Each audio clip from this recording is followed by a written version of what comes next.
Bienvenue na émission na bino otobengi biso na mondial bango na mondial bango kuna pe na mondial biso nyonso na mondial ezali moko émission na bino toza na pona kolobela toujours Coupe du monde 2026 et pa wapi première topé deuxième participation et à République démocratique du Congo après 52 ans et les lots tokolobela vraiment makambo belé mingi na o etali masano o ebetamaki na 3h du matin et pa wapi RDC baebaki na kokutana na Colombie kasi Colombie alekaki RDC na bopikiliki pe na makasi ebeki na kolonga mongete na libungu tulunde suksaki masano yango kasi tokolobela makambo mingi na o etali ba résumé ya ba match nyonso ebetamaki le 23 ti kino na tongo lelo wana tokomona RDC mtesilisaki tokolobela classement pe tokolobela banani déjà bazali banda ya masano po ya Coupe du monde 2026 pe na ebonga o ya 32 équipes banani bakotika la pe banani bakokende o ngana toyebi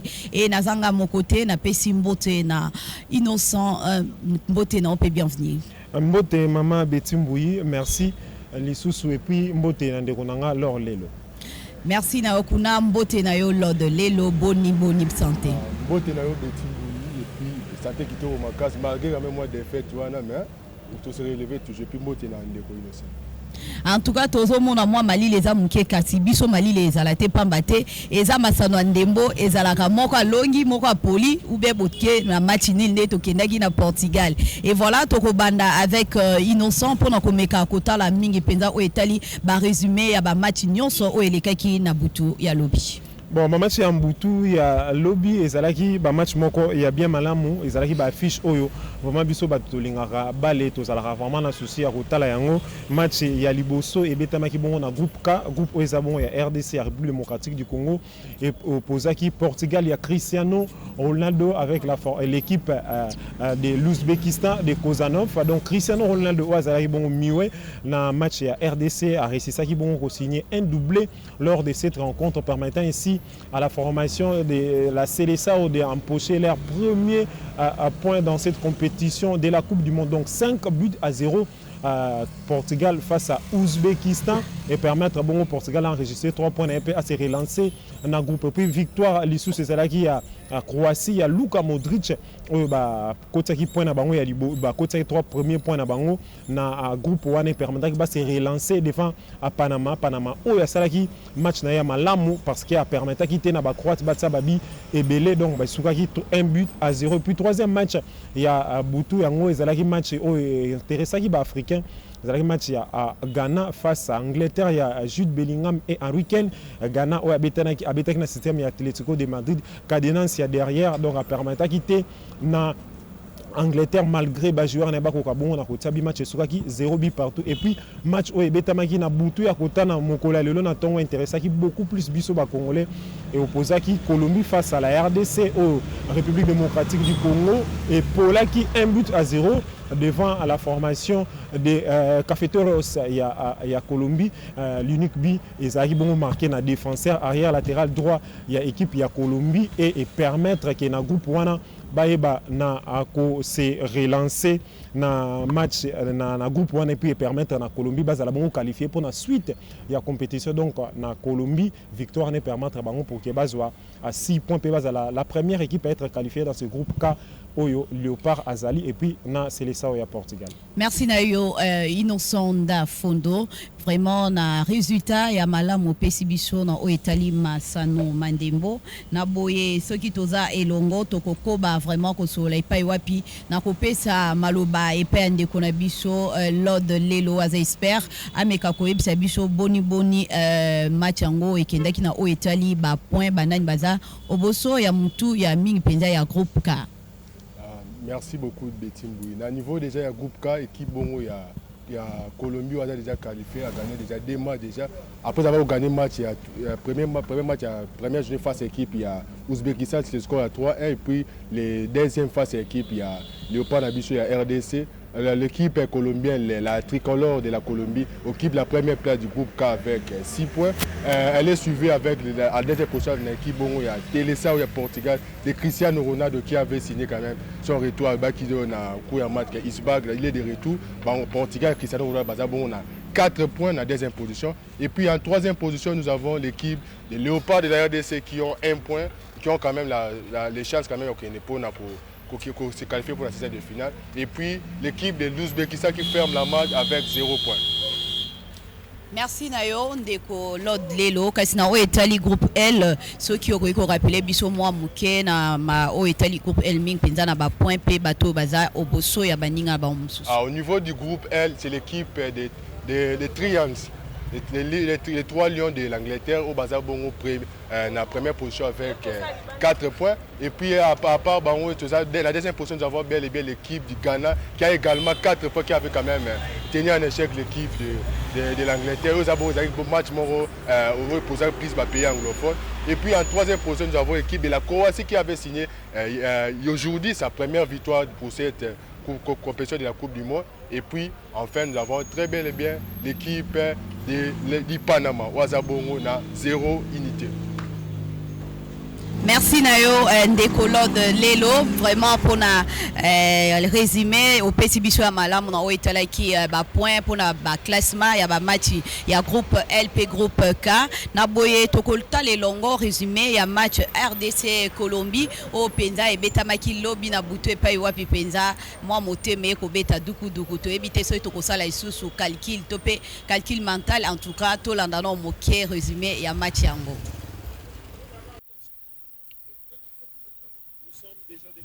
Et voilà, nous sommes de retour sur ce plateau. Il y a Bino, Bisso na mondial, Ngana mondial, Ibango Kuna na mondial. Et Zali Moko plateau auto, Zali wana pona kolobe la Ming Coupe du Monde 2026.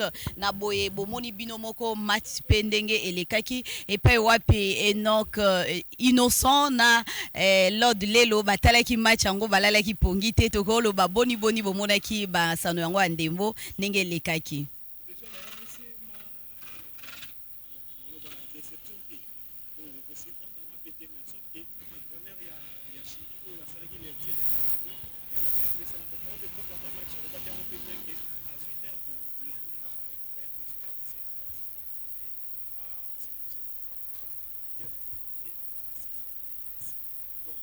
Défensive naina ba système de jeu olandelaka ya RDC malam ndenge entraîneur ya Chili alobaki yango bongo ana conférence de presse avant match azwa ki temps vraiment ya ko étudier RDC sotali na match le lenge to beta ki on a vraiment que c'était une équipe préparée à contrer le système de jeu mis en place par Sébastien Desabre joueur azalaki moko ya ba meilleur joueur na biso devant l'équipe ya Portugal les abongo Nathanael Mbuku o azalaki na rôle ya ko faire sortir ba ballon pour alimenter les attaquants. Hier à Soufra qui m'a cassé une fois qu'il a les ballons, Tobando a déjà 2-3 joueurs Liboso, il avait du mal à faire. Là, maintenant du côté notre entraîneur Sébastien Desabre, il y a des sabres et causé biso de fête, et causé biso de fête le fait il y a Rubimisa à Maswaku. Pour un côté dans match ça déjà na intensité wana et compliqué que na bien bande ko rêver so tellement na Joris Kaim azalaki mal placé abandaki na ko rêver joueur na sima mukongone azui ballon ndé à tirer. Par contre il fallait laisser Maswa ko loko la salaki pe na kati ya match a kometaki ne pe ba bourde te ba erreur te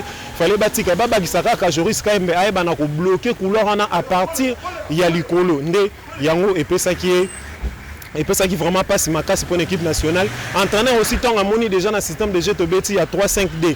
Tout ça qui n'a du mal à faire ressortir les ballons. Il devrait simplement changer qu'on a un système il y a 4-3-3. Ça allait faciliter l'équipe pour qu'elle progresser. Tout va retrouver la différence parce que Colombie pas une défense il y a ma cité ni tété entrée à Mouka ou et début à Mouka Izaki catastrophique avec 45 minutes. Noah Sadik il est sous sa côte sur Noah Sadik Aza au top de sa forme pour enchaîner ba match est belé Azari pas 100% malgré que la différence c'était un peu difficile mais défense Nabiso Eza erreur et entraîneur ou à sali changement ou essayer là quitter comme ça Masoko Koko de sa Joris. Est-ce que lors de l'autorolo ba erreur entraîneur ou bien Ezande ba résultat Massam? Toujours on gagne ensemble et on fait aussi ensemble. L'erreur on a partagé. De l'autre côté dans le chef de l'autre sélectionneur manager Sébastien Desabre. L'autre part aussi c'est au niveau ya ba joueur. Parce que notre là c'est là la liste à ça là au cours de cette rencontre. La plupart des joueurs de la RDC ne pas côté que le match dès le début du match. À l'instant il y a Samuel il y a ya Samuel Mutusami azali pena au fond wa moulin te pona ko intercepter ba action équipe bongo ya Colombie. Voilà, là on va ça que non, tous ont quand même la difficulté quand même, il y a quoi avancer pour récupérer quand même le ballon. Et puis également les défenseurs congolais Aaron Mouad Bissar qui n'était pas à la hauteur pour transmettre quand même la passe au niveau attaque parce que le système déjà au na Portugal il y a 3-5 D Wan Bissar Kabano pour alimenter pena attaque à Léopard. Et puis aussi on reproche aux choses constitutionnel manager Sébastien Desabre pourquoi pas tant dans la deuxième période déjà équipe déjà il y a Colombie qui est moins fatigué bana ko attaquer ma casse mais latéraux n'a pas d'attaquer fatigué pourquoi pas ça qui soit au coach des élèves au quand même la vitale ça de Brian Sipenga tout comme Meshak il a pour permettre quand même il y a na ba jouer la équipe RDC pas ça quand même monter et puis de changer aussi le système de jeu pourquoi pas changer le système de jeu na disposition il y a 4-3-3 et non continuer dans le système il y a 5-3-2 donc pour Nangaï personnellement, la faute revient premièrement d'abord à l'entraîneur et ensuite aux joueurs aussi qui n'étaient pas à la hauteur. Merci. Donc la faute revient toujours à l'entraîneur Sébastien Desabre. Mais toi, été en tout cas République démocratique du Congo et bec au sala match nango kasi chance ezala quitté ndenge bazolo ba été bimoro to bungisaki yango na penza to bungisaki yango na masano yango na boeto landa nano Lumumba Veya toloba elongo na ba animateur comme ça toi ba penza ko fungola si je na biso pe ko yeba ko fungola allo na biso po ete bandeko ba kota ba benga en attendant tozo continuer kaka na o etali Léopard ya République démocratique du Congo.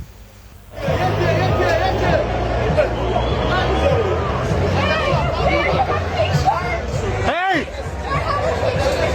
Caballero!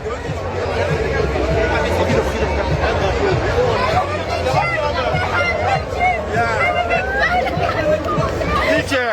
Yes, teacher! Take the picture! Where is your phone? My phone is Okay, here. check Yeah. it with selfie. Oh, Take yeah. selfie. Give your phone. Pose. Okay. Lumbu telemana pemena. Okay.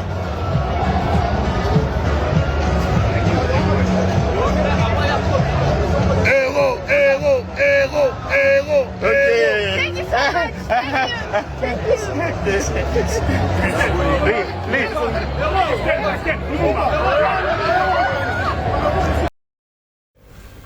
Et voilà, nous sommes de retour sur votre plateau Bisso na mondial, Ngana mondial, Bango Kuna na mondial.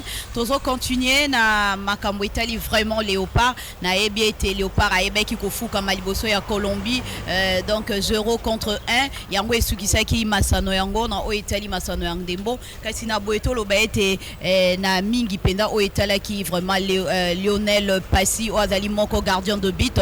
Il y a RDC face ya Colombie. Est-ce que toko ko ba ete grâce à Lionel Passy de République démocratique ya Congo et Juba Mingete et Belete bandeko langai.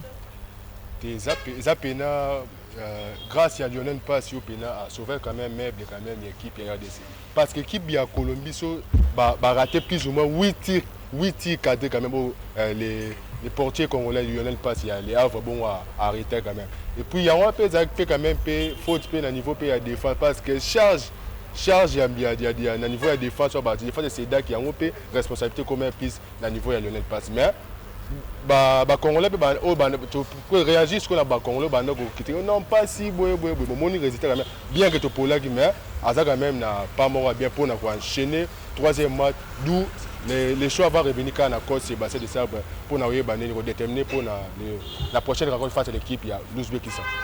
Et voilà, bon mon qui entré à Gaël Kakuta, qui manque que Toko Koloba que Gaël Kakuta.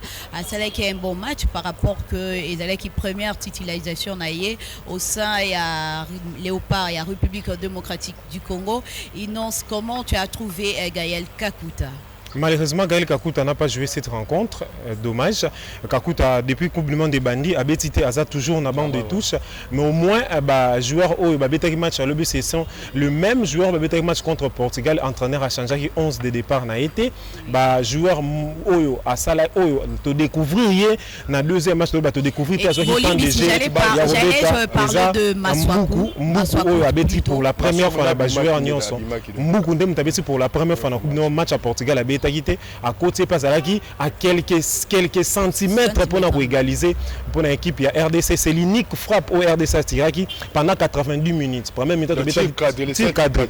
To cadre quitté grâce à Nathanaël Mbuku ne à permettre RDC de façon que okokana kozwa. Na tir ozaki na première mi-temps oyo edoka yembe ilika côté tir cadré au gardien a boxé soit gardien a capté soit a boxé va bien à tir cadré au petit poteau za tir cadré moi rectification. Bon donc dans Koloba Maramba match à RDC sur total match Bissonions tout on a vu comment les joueurs se sont produits sur les terrains particulièrement à Yohan Wissa au attaqué contre Portugal mais lors de cette rencontre face à la Colombie on n'a pas retrouvé les Yohan Wissa auto ebi oyo à ces pays qui sont à Portugal non seulement pour Nabi mais pour la prestation mais devant Colombie tout le monde qui oui ça a bané qu'on perd des ballons dans la zone moko très dangereuse pour une équipe nationale deux fois à déborder à l'équipe des joueurs à perdre à passer face à diverses à Sunga qui biso tout égoïsme quand même égoïsme côté naé à Luka qui a même équipe yé moko les qui jouer dans football collectif il y a Luka qui jouer trop individuel à qui na ballon en solo oui ça là qui malamu tende moko tout na monnaie na stati naé à comme façon kakut façon oui ça bêtise ça là qui bakambu mes réseaux sociaux ni sur le bélier parce que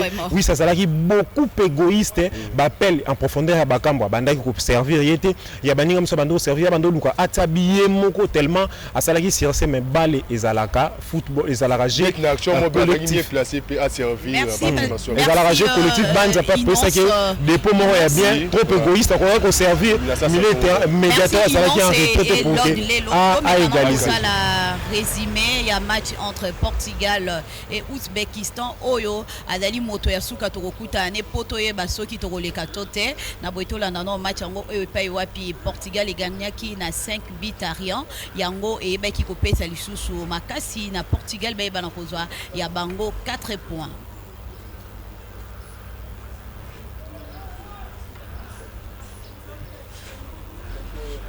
Et voilà, et tout l'andana nous match au Angleterre ils qui opposé contre Ghana en attendant de Tokozonga na match à Portugal contre Ouzbékistan. Particularly well.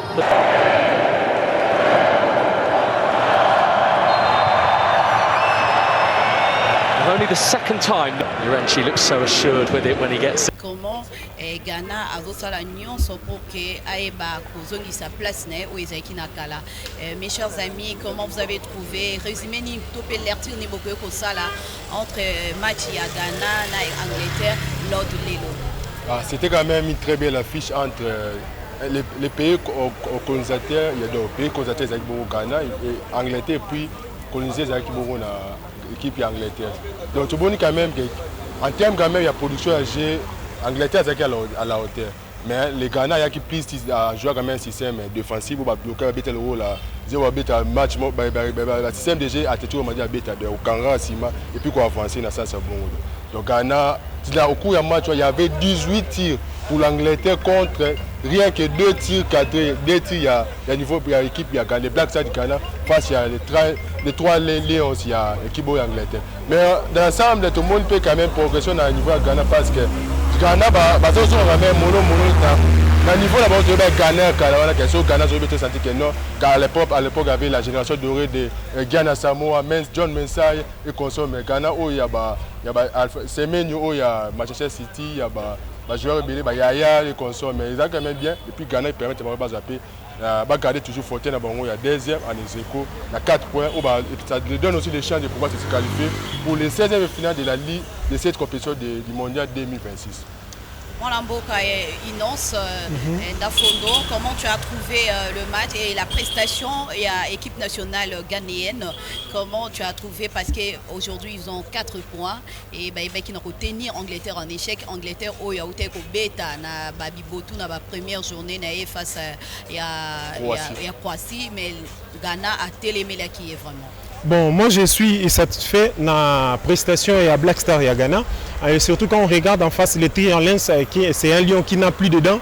et qui n'a plus ses griffes. Donc, Bangissa qui n'a pas Black Star, qui n'a qu'à tenir en échec. Si vous regardez bien, si vous suivez bien le football, vous allez comprendre que l'Angleterre, à chaque édition, que ce soit l'Euro ou Coupe du Monde, aura toujours un match où a compliqué, où a tiré pour se compliquer la tâche. Donc, on dirait ça esprit pour compliquer la tâche. Et l'équipe alignée par Thomas Tuchel m'a vraiment beaucoup surpris en continuant en reconduisant presque la même équipe qui a joué face à la Croatie, malgré beaucoup de joueurs ont décidé comme Gordon, le nouveau sociétaire à Barça ou à Deceva qui lors du match à Liboso déjà Azalaki pas au four au moulin en couloir na Ewana Azalaki yango salaki Rashford à côté qui a sali prestation a bien attaqué bien mais entraîneur a redonné confiance alors qu'il y a des joueurs en Azanaba beaucoup de déchets techniques du côté gauche Mandoke au hasard toujours on a confiance et entraîneur mais on sait déjà du côté il y a Gunners c'est Arsenal Mandoke Azala titulaire indiscutable était c'est un joueur de banc ou de deux fois joker l'Angleterre si vous faites bandeko bazali ko benga pour émission c'est la deuxième partie ya baba appel et puis ba message ya bino actuellement déjà on a piste d'analyse ya record. Donc Angleterre ezalaki équipe oyo ayebi na kotika ba point mais du côté à Black Star ya Ghana a zongisi biso lisusu confiance au état que africain tozalaka nango na édition à 2010 c'est une équipe qui joue décomplexée une équipe qui s'est bien bétonnée derrière et surtout en utilisant on peut dire que Ghana ils ont vraiment pris du sérieux cette coupe du monde en travaillant même sur le plan tactique sur le plan moral mental. Bon, Ghana a pris plus de temps de se préparer pour cette Coupe du Monde. Il faut vous rappeler que Ghana, dans la dernière édition de la Coupe d'Afrique, a déjà énergie, côté makas na enyo so pendant préparer Coupe du Monde et surtout ba joueur na le rôle là c'est Menyo au Manchester City Bazali ba Kudus Bazali ba Williams et Atletico Bilbao Bazali na Jordan Ayew au azabongo capitaine équipe wana oazo kumba équipe wana na legacy na bango ya ba frère Ayew donc Ghana a betaki football na bien normal et logique sur le terrain à permettre bon à empocher un point et permettre à se repositionner pour la suite. Il y a compétition déjà avec 4 points. Aza déjà le Colombo pour la 16e de finale, soit à Kosili sa deuxième, soit à Kokipe Kosili sa troisième parmi le meilleur troisième. Donc Ghana a besoin un point pour se qualifier dans la prochaine étape. La prochaine étape. Espérons que pour se repositionner soit à Rosala deuxième ou soit à Rosala troisième. Ghana est déjà bien parti pour la donc espoir Eza pour Ghana. Espoir Eza pour Ghana. En attendant Léopard et RDC on a tout côté la deuxième partie de biso émission en attendant tozo qui est malem pour na kochiter pour na air na biso tozo la informer na antenne na bino antenne A donc d'ici là flash il y a bino info pour que tozo la informer et voilà mes très chers amis tozo respecter moi ngonga na biso mo mukie lelo est-ce un mot par rapport il y a ndenge to ebit ko la match biso nyonso ya Angleterre en attendant na flash info na biso. Bon match en Angleterre na équipe à gagner c'est quand même match on est à l'objet toujours que c'est quand même bon en termes de position à jeu mais tout le monde quand même que Ghana a pris à la hauteur a quand même tellement décomplexé au but en équipe et Angleterre. Donc pour Nayo Ghana a qui décomplexé et pas wapi inon salobi azo mona Ghana azo zonga na rythme ne malembe comme les qui na 2010 comme les qui na bané et les qui Ghana vraiment qui moko équipe il y a Afrique oyo vraiment tout le monde a bandé côté espoir et comment na capitaine Jordan Ayew ou azali moko ya mwana ya Abedi Peile espérons que maturité ezali parce que bon moni était azo sala rôle na comme capitaine et voilà tozo koba na émission na bino otobengi biso na mondial en attendant et donc akoiko rappeler biso moi numéro na biso pour que tous les Ghana flash info na biso. Bon, na bandeko so bazolanda biso be bagé la chaîne de référence est presque dans tout le bouquet. Nous Rolanda biso en direct et en intégralité à travers bouquet na biso na Canal Plus aux ana numéro 581. Yo muto fan doza libanda ya mboka 582 donc muto fan doza libanda ya mboka aux ana besoin ko lobali loba par rapport à prestation il y a Léopard biso na mondial à travers antenne à la chaîne de référence ba pesbino occasion mais également na bleu sat du sous ko ko biso na facilité na 851 donc 851 au numéro 851 kuta antenne à la chaîne de référence na TNT toza na numéro 8 na Mediasat toza na numéro 8 pe na Easy TV toza na numéro 110 na na blé OTT pour beaucoup na facilité ya ko Hollanda biso na startem to ça numéro 14 na blé OTT yo peut-être ofandi aux tambo nzobi na olinga na bima na Hollanda bango ndenge nini télécharger blé OTT international au Hollanda biso en direct parce que antenne a ezali to pe yo muto za na ndaku olobi nga mwena na venir du livre ezate pona kutana na ndeko le to mama betina mona bango na ndeko innocent en face okoki ko benga après première partie na deuxième partie boyebi ndenge to sala na numéro plus 243 82 79 39 à 252 wana numéro wana otinde la biso message to benga biso mais na deuxième partie après flash d'info yo pe mutozo ko ta la biso en direct na Facebook antenne ATV RDC wala na biso pe na YouTube antenne ATV to pe na TikTok antenne ATV donc to bosani mutu te muto ko pe sa raison te que na landaki biso na mondialité parce que partout yo ko kende okuta antenne A la chaîne de référence. Merci Nayo mwana mboka ndeko innocent ndafondo oyo yebi ko pesa biso vraiment intégralité ya bato nyonso balingi kokota po balanda biso na antenne A en tout cas ba pesi bino déjà ba numéro na biso ya singaline internet ndeto lo bana lingala na boye kala mingi te tozoleka na flash info na biso pour que tous allez informer na boye penza to pesi bino merci tokoya pour na deuxième partie na biso bokoma déjà ba numéro oyo wana pe botuna ba question na bino pe boyanola biso nde totuna bino ba question et bino boyanola ba question na biso na o etali vraiment un match ya Colombie RDC bo trouver RDC et jouer boni nde tokozonga kala mingi te.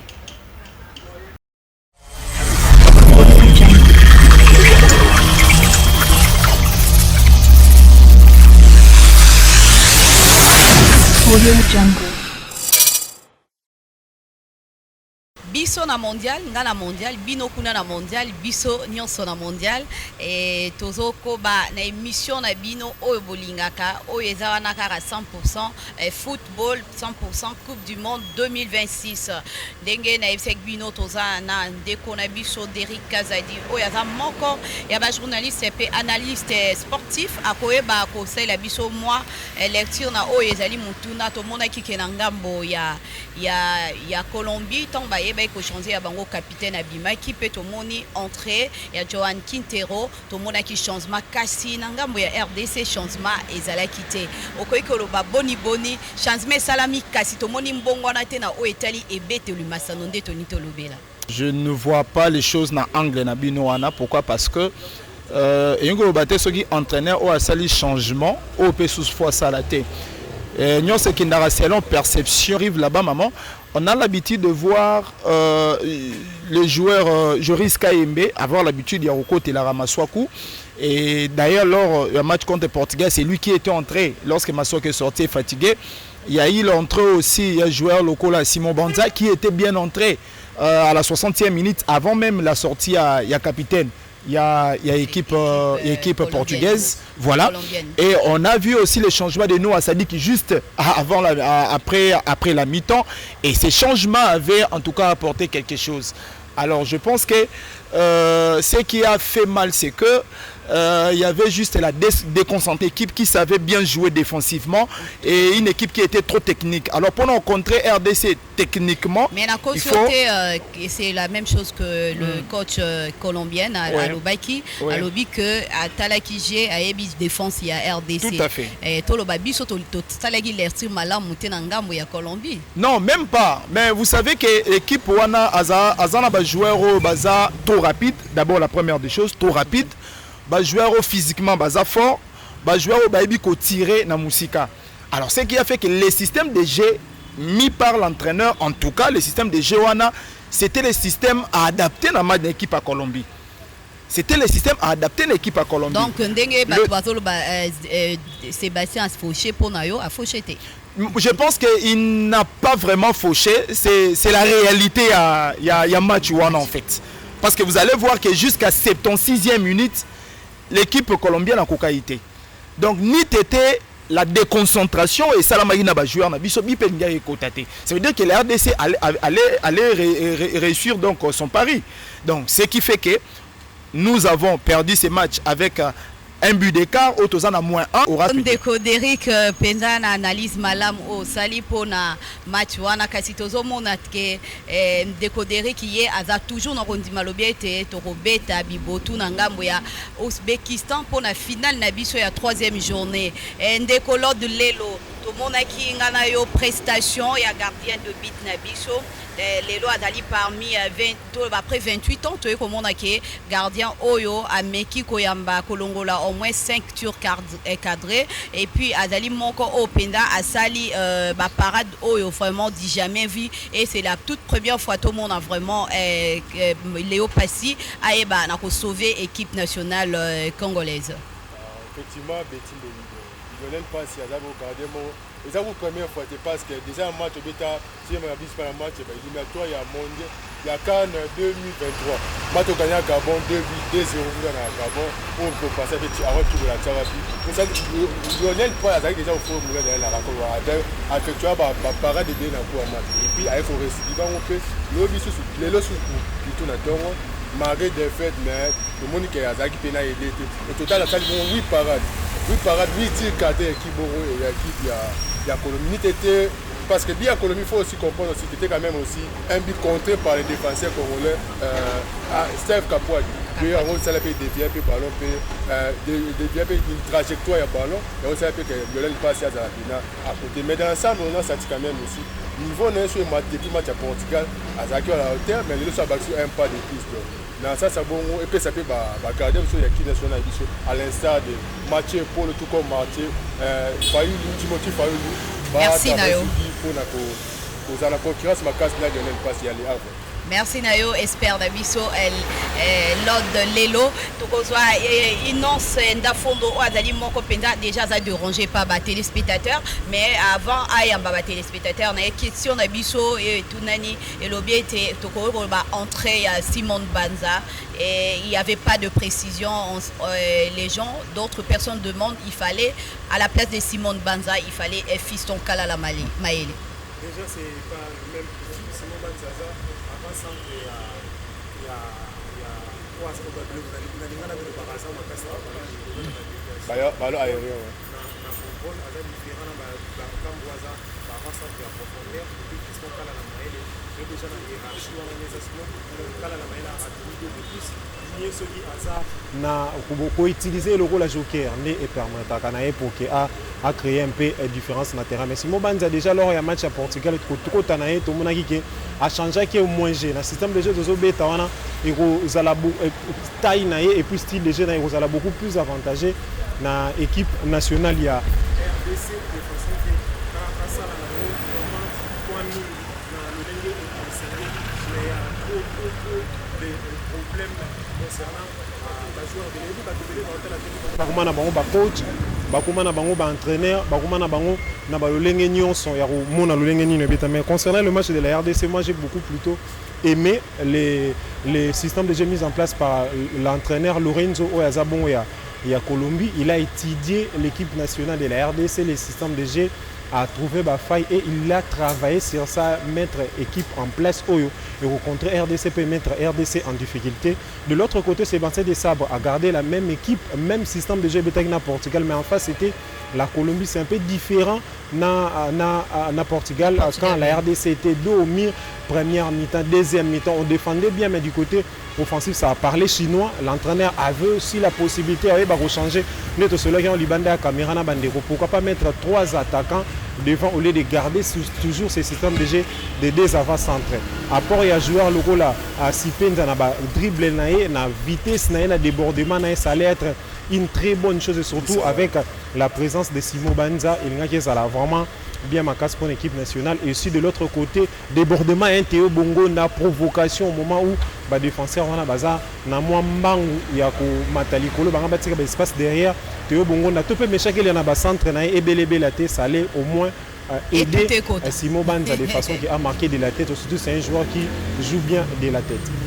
Merci Nayo Inonce boni basango ya WhatsApp boni ba mouvement kuna en attendant to eba ete expert maison na biso Lord Lelo ako meka ko so la pena bande ko mususu openza bayaki balobi bango bakolobo bena etando ke ya en tête a bango bakoloba mingi vraiment masolo na bango na boyende ko Lord Lelo akoki kozwa place kuna na ngambo po eba na kosola na bande ko na biso o bazali kuna en attendant boyeba ete tozali na avenue du livre numéro 114 tozali wana biso na mondial o tozali ngai na bandeko na ngai tokomona Innocent Ndafondo tokomona Derrick Kazadi Lord Lelo biso nyonso tozali wana pona kolobela masano ya ndembo ya football mingi penda na o Italie Coupe du Monde 2026 kasi na masolo o Italie mingi Léopard contre Colombie. Lord Lelo boni basango kuna. Merci Betty Mbouto. Toujours compter toujours balade la biso on avait livre pour na Italie rencontre après match il y a RDC l'équipe il y a Colombie on a beta magilelo na 3h du matin match c'est là bon na 5h bon senti quand même un peu moins silence na niveau quand même il y a là quand même parce que quand même moi en plus moi kilo là quand même il y a match on a après derrière RDC pour là qui mais bayi congolais musu bazo compter toujours le bara par rapport à rencontre wana d'où tout ça pena moko pe ya bayi moka pour moment ni o ACPL pe copé c'est quand même pe point de vue par rapport à rencontre wana et puis on peut c'est d'abord moté plutôt côté donc bonjour Ndeko. Bonjour monsieur le journaliste. Bonne santé. Vous avez manité de après de fait il y a des équipes il y a des équipes à Colombie. Bon il faut vraiment Lili parce que Colombie vraiment va montrer biso que la équipe est mobile. Et puis biso peut to banda qui bien première mi-temps to bondi malgré système de jeu to zaki faible. Défense zaki makasi mais attaque na biso faible makasi et puis na deuxième mi-temps il fallait coach Sébastien Desabre a changer système de jeu. Alors vu que to zaki na rapidité il y a na niveau d'attaque alors il faut qu'on a changé to comme na rapidité même quand Sébastien Desabre donc et le bel et le remonté pour nayo de responsabilité ça prise pas contre Sébastien Desabre Desabre n'a hauteur de fait toi l'équipe c'est lui qui fait de quoi la sélection vous voyez donc yenda za hauteur ya mambona nyostu o c'est ça faut qu'il na match donc il faut qu'il a changé attaque na biso et puis va changer un système de jeu pas comme puis si vous avez un match où il y a déjà une équipe à Ouzbékistan vous avez bon d'accord c'est passé de sabre base à la système il y a avant tout au bête une équipe moko comité de recherche pas que d'abord pas talent dans le système au équipe on est bêta alors on est bon plus c'est ba capacité ya ko taquer bango pour to yebinde ba bêta parce que babumisa adversaire mon côté oh yebi technique na été au bête makama. Merci beaucoup Ndeko lobi que no pour Luka comité de recherche et conserver babo kozaba ba disposition sur pour la prochaine rencontre équipe la RDC Abeta derrière le dimanche à 0h30 face à l'équipe il y a Ouzbékistan dernier matin il y a Otal Bongo content pour la troisième journée du groupe K du mondial FIFA 2026 en attendant que tous autres maloba kuna na ngambo ya petit mouina plateau. Merci Nayo Ndeko na biso Lord Lelo et pa wapi baimbo ka babi bango ba oya baloba maluba na bango pona Léopard Ndeko Derrick Kazadi. Est-ce qu'on peut dire qu'il n'y a pas de bons passeurs au sein de l'équipe nationale et puis un bon meneur de jeu? Bon, par rapport à la philosophie choisie par l'entraîneur qui est Sébastien Desabre, habituellement tu opta ou bien à opta un système où ils allaient plus les 4-4-2 ou bien les 5-3-2 ou bien le 3-5-2. Alors dans ces genres de systèmes on a plus l'habitude de jouer en transition. Lorsqu'on joue en transition ça veut dire que la perte il y a moins secondes il y a adversaire il y a ballon potocha ballon liboso de Portugal, ça s'est passé comme ça. Lors la rencontre face au Sénégal, c'est la même chose. La rencontre face le match à débarrage contre l'Aden, des joueurs comme animateurs peut être essentiel ou bien important dans la match. Merci Ndeko Lord Lelo Bonikuna. Situation là toujours un peu timide parce que Congolais pénal la plupart bazap kaka na moi Mali Luana il y a défaite il Il y a Lelo na tongo équipe ya RDC na pour une équipe ya Colombie. Toujours pe mutu mususu pe ko pesa pe quand même point de vue à ça lecti il y a rencontre où il y a Lelo et poser pour équipe ya RDC équipe ya Colombie à l'instar de notre papa. Ah bonjour papa. Bonjour. Comment on est? Papa, j'espère que Hollanda qui rencontre il y a Lobby et poser bon équipe. Il y a Colombie, une équipe, il y a RDC soldé, c'est le score de 1-0 en faveur de la Colombie. Dernier aussi à l'équipe par rapport à la rencontre, Colombie, une équipe RDC.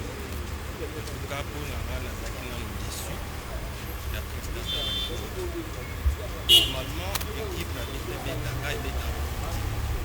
on a quand même vu que les joueurs attaquent plus, problème à défense, ils sont plus défendus que d'attaquer. Alors, pour Nangaï, je commence d'abord par dire que l'entraîneur doit un peu chercher à changer staff. Il y a quand même comme ça, les joueurs nini, pendant le match, il y a ça. Pour le match à lobby, j'étais un peu déçu comme la hauteur au Bango. J'ai vu les joueurs qui sont là, Méchac, Tiki Bango. Pourtant, les joueurs Moko Babeta bien. Ti a Tiki Bango jusqu'à la fin du match, en tout cas, prestation à l'équipe est bien tirée. En tout cas, à la longue, le match nous faisons à tous à la suite des suites, puisque tout l'alité, tous l'équipe, mais on était vraiment déçus. C'est comme ça. On était vraiment déçus. Les alliés, il y a Papa Nabiso, il y a une bonne équipe nationale, il y a Léopard RDC. La quantité, on a tout soit sous tout ça, point de vue par rapport à match, après match Colombie RDC. Bonjour papa. Oui, bonjour papa Josimo. Merci Nayo Ndeko Lord Lelo, expert maison. Papa Josimo, l'Ertine aussi il y a match posé bon équipe, il y a Léopard, il y a RDC à Bétail bon. Lelo na tongo na équipe, Lelo na parti à 3e, Lelo mercredi à parti à 3e équipe il y a Colombie. Et tant que Congolais Congomani, nous relatons aussi après match, nous savons que défaite à Léopard. Match ezaki nango bien, système de tobetaki za mabe. Pour système on doit remettre une semaine tout habité. Comment est-ce que match auto continue à terrain, toujours le point, tout banda défensivement pourquoi? Donc au monique Coupe du monde ça lycée quitté. Système de police biso. Tout betaki ba de malamu te. Défense est-ce que 4 na 5. Ba yokaki milliers dégarnis pour attaquer Kosani. Système on a wapi ya ba amateur ou bien professionnel. Na c'est pas quitté. Il y a des topolaki. Merci beaucoup. Qui peut réaction à papa Josimo a si bon point de vue par rapport à la rencontre. En attendant que tous soient tous maloba et pas ya Betimboui. Matondi na yo Ndeko Lord Lelo na Musa malamu oyo baimboka moko na moko azopesa ye makanisi kasi na boye tolanda mingi penza masolo yango lolenge ezokende tozolobela 100% obe Léopard pamba te tobetaki Masanuma Ndembo lobby ezali koya boni kuna Lord Lelo.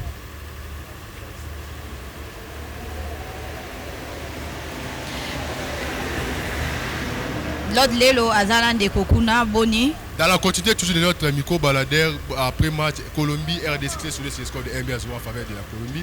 Nous avons eu encore un autre supporter de la RDC à l'instant nous découvrir Sazana Niboyeboy. Bonjour papa. Bonjour frère.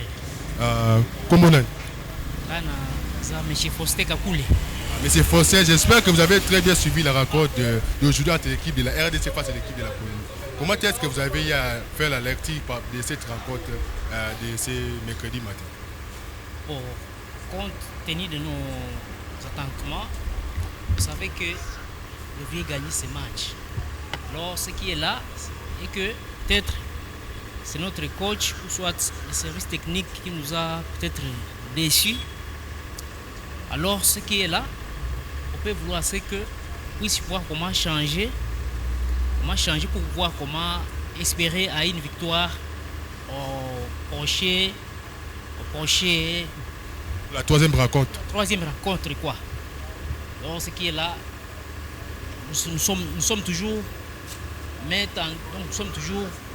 mais haut pour dire qu'on est là tout juste pour. Vous pensez directement que la RDC va faire quand même la différence pour la troisième rencontre de ce dimanche? Oui, nous avons l'espoir que la RDC va faire la différence. Et avec ça, nous gardons toujours une vive espoir. Donc un espoir qui va nous permettre d'aller au-delà, voire même nous qualifier pu passer. Merci beaucoup papa pour avoir donné quand même votre point de vue par rapport à l'alerte du match RDC Colombie. Dans l'ensemble, en attendant d'abord d'avoir une autre personne, tout ce qui m'a le babon na plateau. Merci Nayo Lord Lelo.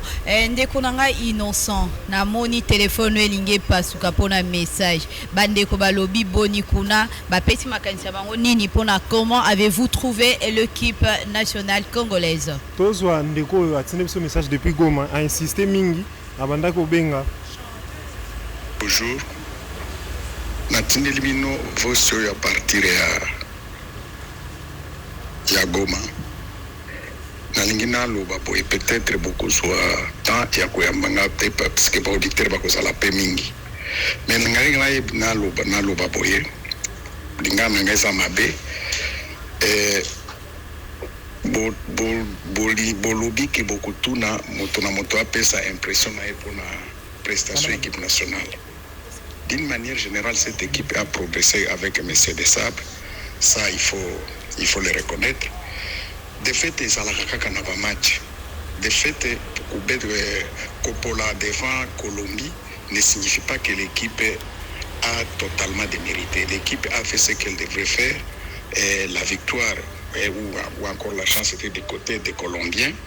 Et puis on connaît que la Colombie c'est une nation de football, c'est une équipe qui rivalise avec l'Argentine, parfois même la Colombie. Je me rappelle à un moment donné la Colombie avait gagné la Copa Américaine devant l'Argentine de Lionel Messi. Donc ce n'est pas une équipe à prendre là, cela est possible. Est-ce que le chef de l'État était au stade?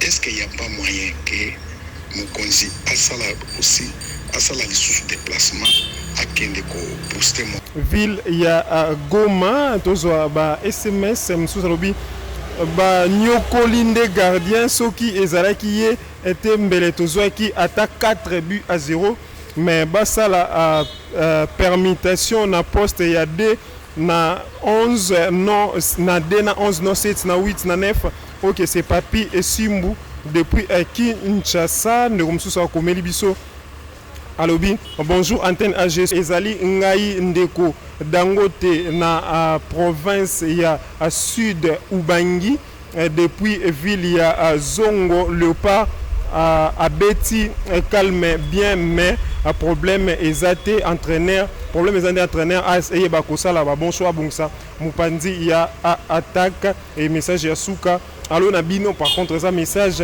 boye bisabiso pourquoi Sébastien Desabre azo opesa maele na meshaka na sipenda chance te pour que babeta na coupe du monde.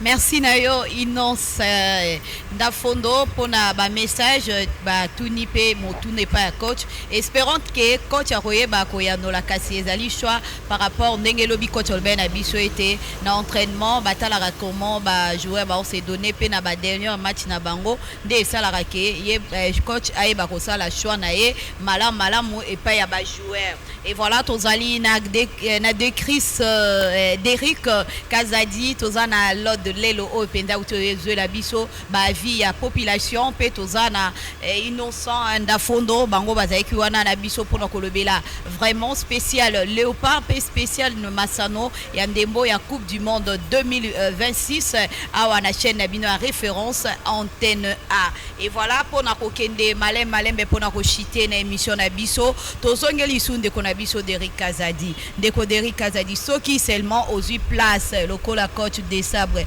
classement ni okosala pour un match entre biso na Ouzbékistan. Je pense que la question est importante.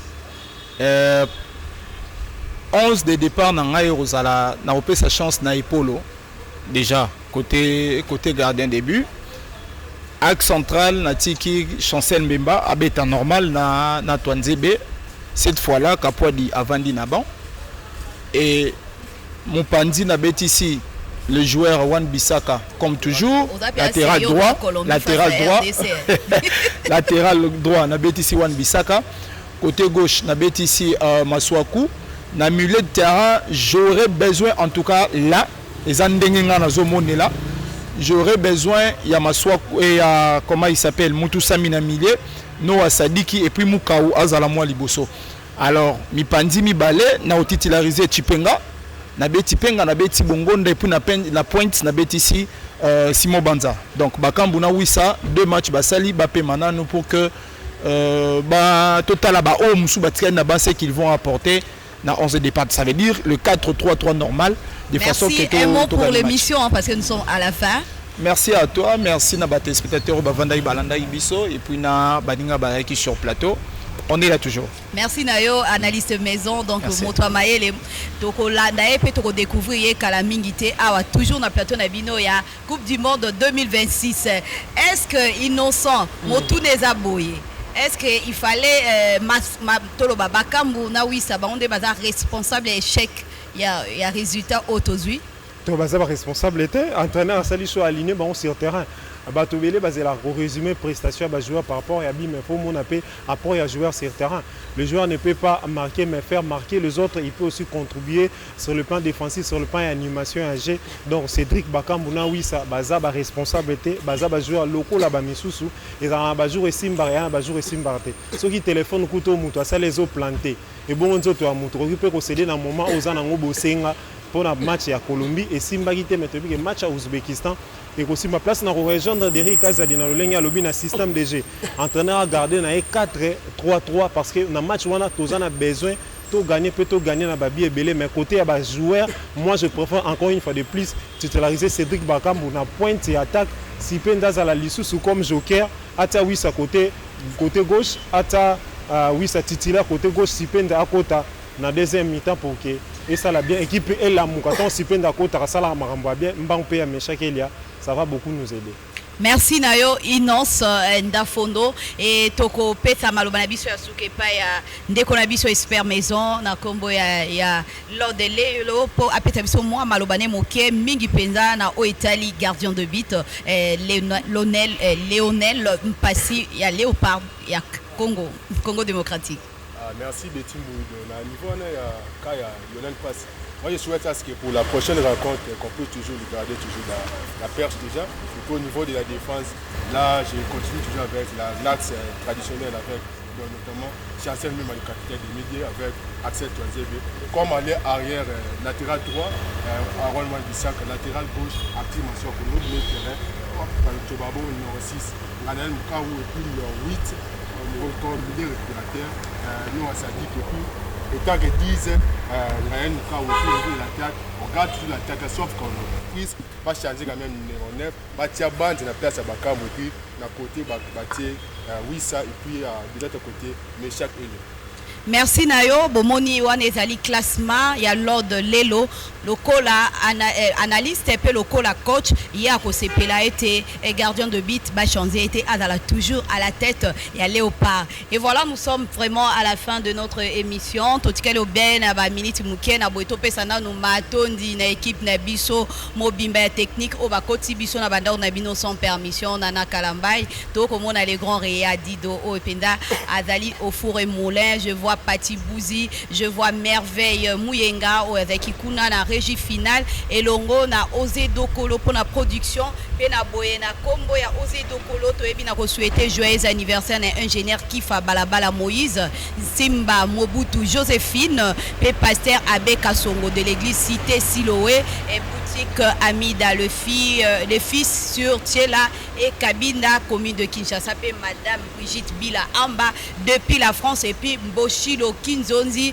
wana tomoni Thierry Dia wape topesi merci mingi na équipe mobimba ya rédaction ya antenne A là je vois en tout cas Eric Izami oyo azaki na biso elongo pe topesi mbote na bino nyonso o bolandi biso tokozonga lobi nango lors de Lelo Angel Kiseku akozonga na 12h pona koyeba kopesa biso ba information na biso ya mokuse pe ya molai pona République démocratique du Congo na bona pesi merci na bandeko nanga nyonso o bazaki wana tolobeli mambo ya Léopard ya République démocratique du Congo. Merci même.